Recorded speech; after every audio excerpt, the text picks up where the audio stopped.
Assalamualaikum warahmatullahi wabarakatuh. Selamat pagi adik-adik semua. Perkenalkan, nama saya Zainun Wafiqotun Niam atau dipanggil saja Pak Niam. Saya adalah guru mata pelajaran pendidikan agama Islam dan budi pekerti, khususnya untuk di kelas 8 ini. Dan pada kesempatan kali ini kita akan membahas materi baru secara online, secara daring.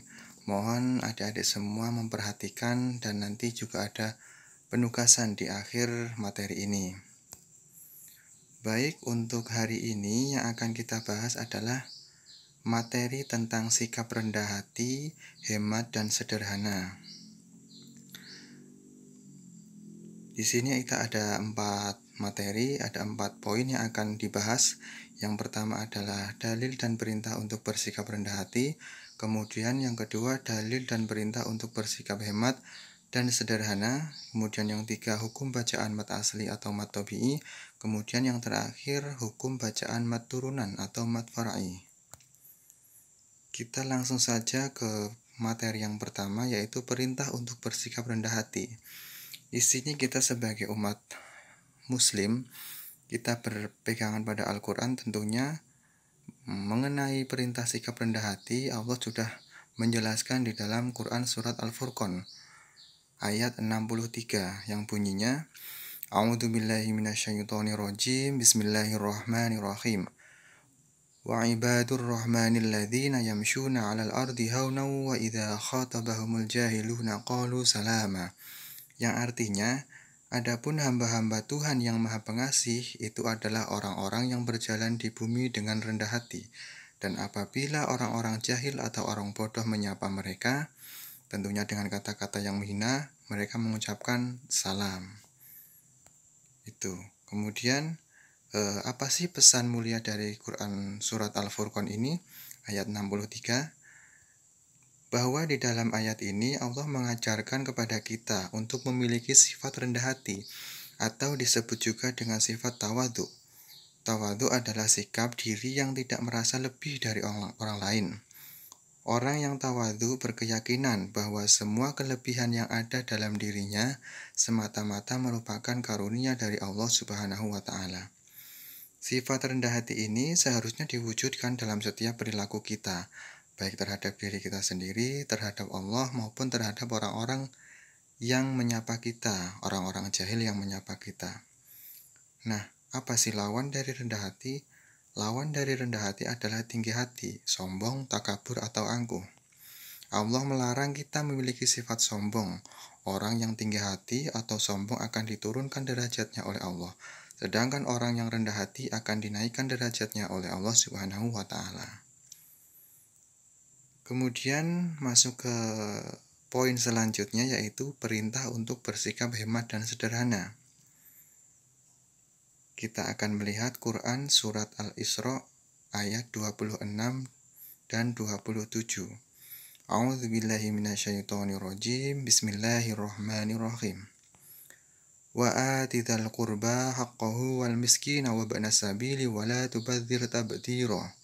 Innal mubadzirina kanu ikhwana syayatin wa kana syaitanu lirabbih kafura.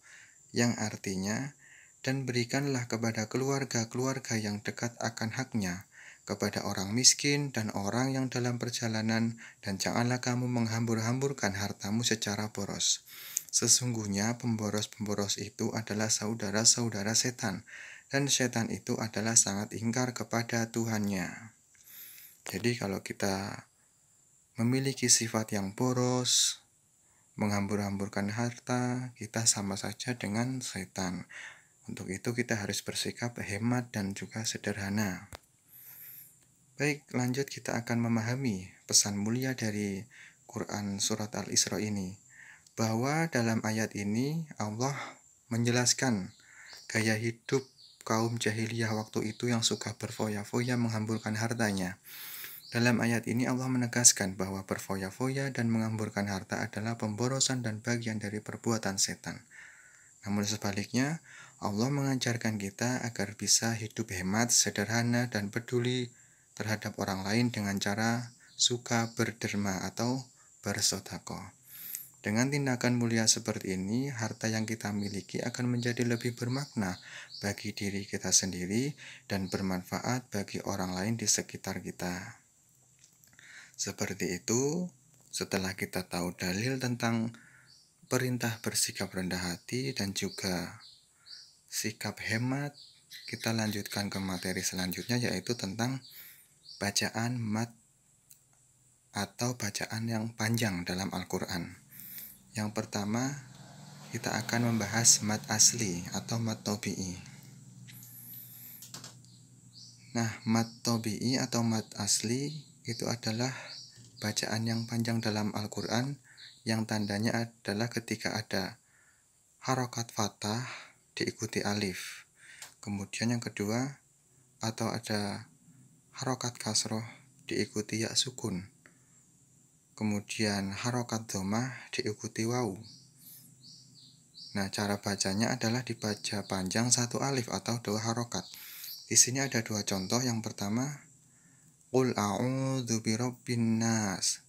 Di situ ada lafaz a'udzu, ada dhammah di atas ain, kemudian bertemu wawu sukun. Maka dibaca panjang dua harokat. A'udzu. Kemudian birabbin nas. Itu an-nas, itu ada fathah bertemu alif, dibaca panjang dua harokat.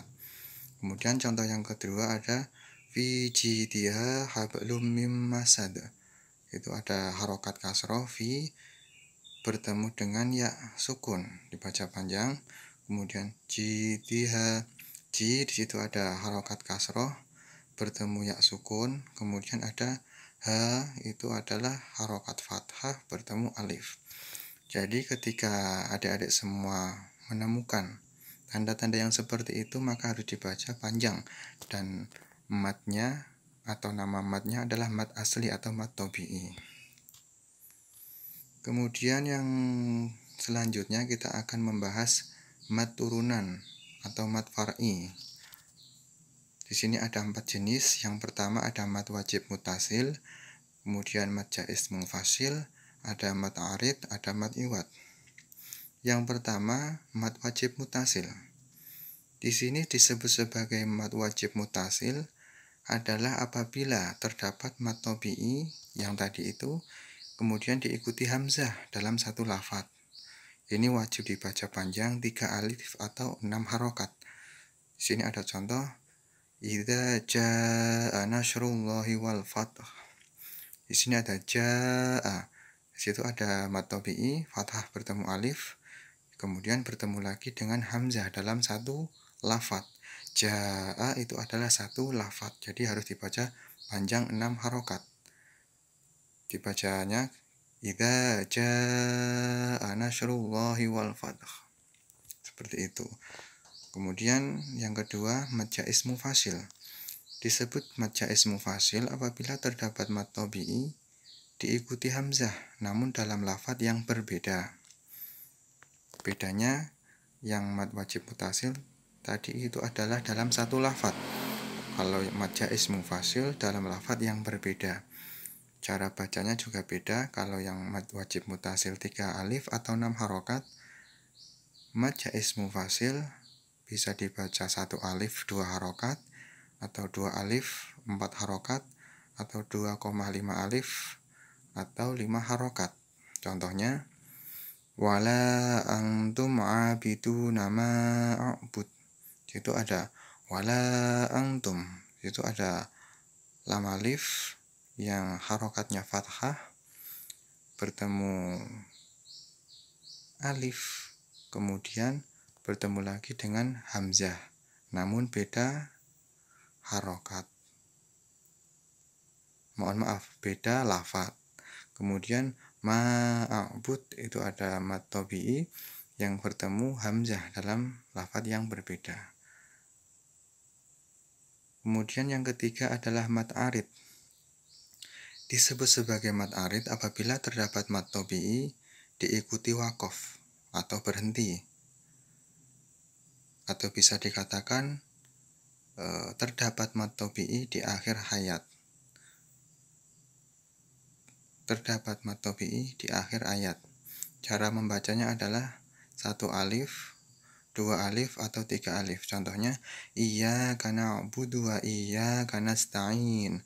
Di situ ada nasta'in, ada harokat kasroh dari ain bertemu ya, kemudian sukun, mati.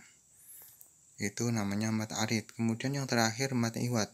Disebut mad iwad apabila ada huruf yang fathah tanwin terletak pada waqaf atau berhenti pada akhir kalimat. Dibaca panjang 1 alif, 2 harokat. Contohnya, inna ma'al usri yusra. Nah, itu kan ada harokat fathah tanwin yang terletak di akhir. Jadi harus dibaca panjang. Inna ma'al usri yusra. Seperti itu. Baik, seperti itu adik-adik semua. Setelah kita belajar materi tentang bersikap rendah hati, hemat, dan sederhana, dan juga bacaan mat, di sini Bapak akan mengasih kalian tugas. Ada 2 tugas. Yang pertama, tugas yang harus dikumpulkan hari ini atau paling lambat besok hari Minggu via WA, dikirim ke nomor Bapak. Tugasnya adalah tuliskan Quran Surat Al-Furqan ayat 63 yang tadi, dan juga Quran Surat Al-Isra ayat 26-27 beserta maknanya, serta tentukan bacaan mat yang ada di kedua ayat tersebut. Setelah kalian tulis Arabnya, Qurannya, kemudian artinya, kemudian tentukan bacaan mat yang ada di dalam ayat tersebut, kedua ayat tersebut. Setelah kalian tulis dalam kertas, kalian kasih nama, silahkan difoto, kemudian dikirimkan ke WA Bapak. Nomornya udah ada di grup atau bisa lihat di materi ini, 085 848 937 629. Dikirim hari ini secepatnya, kalau tidak bisa besok hari Minggu paling lambat jam 9 malam. Kemudian tugas yang kedua, Bapak minta kalian semua membuat rekaman video sedang membaca Quran Surat Al-Furqan ayat 63 dan juga Quran Surat Al-Isra ayat 26-27 beserta artinya. Jadi misal kalian lagi baca, di video oleh Bapak atau Ibu kalian, kemudian nanti video tersebut dikirimkan ke Bapak. Itu bisa nanti minggu depan hari Sabtu tanggal 25 Juli. Paling lambat nanti jam 9 malam dikirim ke WA Bapak langsung. Nomornya sudah ada. Seperti itu. Kalau ada pertanyaan nanti disampaikan di grup. Mungkin itu saja yang bisa Bapak sampaikan. Terima kasih. Banyak kesalahan dari Bapak, mohon maaf. Teruslah semangat belajar meskipun dalam kondisi yang seperti ini. Cukup sekian. Wassalamualaikum warahmatullahi wabarakatuh.